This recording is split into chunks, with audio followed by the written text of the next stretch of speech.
So number 18, we've got a ball, it's thrown at an angle of 30 degrees to the horizontal. The initial kinetic energy of the ball is K. Air resistance has a negligible effect on the motion of the ball, and we've got to work out what is the kinetic energy of the ball at the maximum height.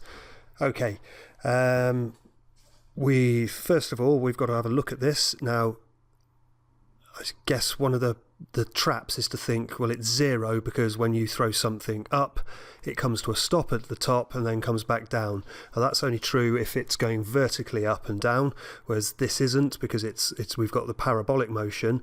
So what we have to do is think about the kinetic energy of. So we've got to look at the initial velocity of the ball, and that initial velocity we can see is not very well drawn, is made of a horizontal component and a vertical component, and that angle there is 30 degrees. So what is happening is the vertical component, as it goes up, reduces to zero, but at the maximum height it's still got the horizontal component as part of its velocity. So what we need to do is, let's have a look at what these are in terms of v. So if that was the velocity, this one here is going to be v sine 30, and that would be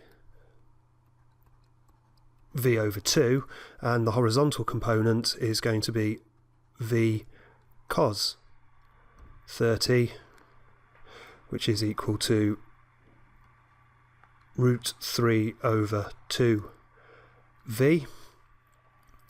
Now, the initial kinetic energy is going to be proportional, so K is going to be proportional to V squared, and then at the height, the only velocity it's got is that. So if we square this, then that should see what we're going to get. So that will come to, well, root 3 squared is going to be 3, 2 squared is 4, so we're now going to be 3/4 of the value of K, and 0.75 is 3/4 of the value.